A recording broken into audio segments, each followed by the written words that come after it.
The prisoner of war camp located at Hereford was built for the Italian prisoners of war.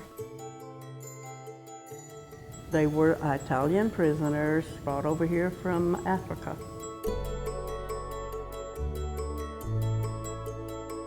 When they first came, the whole town was just a little bit afraid because they were prisoners, you know. They never gave us 1 minute to be afraid.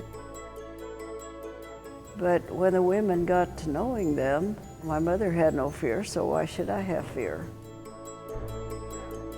They were very gentlemanly. They were nice-looking young men, except that it had the big old POWs printed on their back of their shirts. In Italy, there's more artists than there are doctors and lawyers.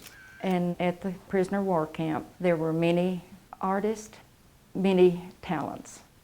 The prisoners of war artists that worked at St. Mary's Church at Dumbarton, when they saw this plain church, not anything in it but just white walls, they wanted to decorate it as fast as they could.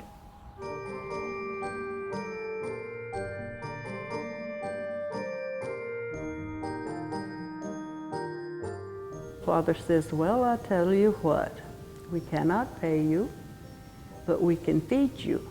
And, you know, how's the quickest way to a man's heart is through his tummy.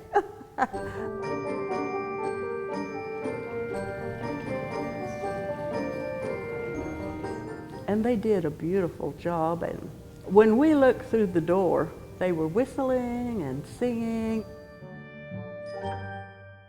I was 14 years old. That's how old I was when they were doing this. When I was here at one time, one of the Italians came up to me and asked for a dime.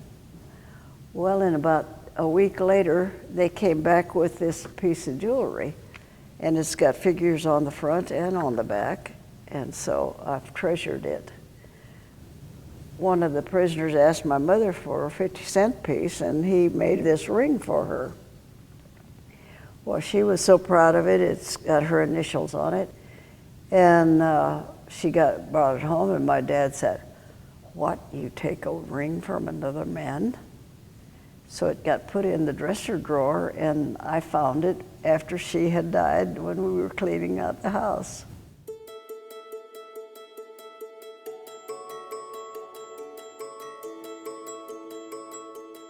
There are very few of them left. I still correspond with 3, but they're in their late 90s.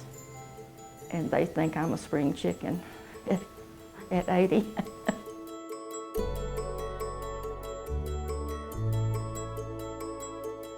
And they said, we left part of our youth at the church in all of those paintings. And what a magnificent way to leave something.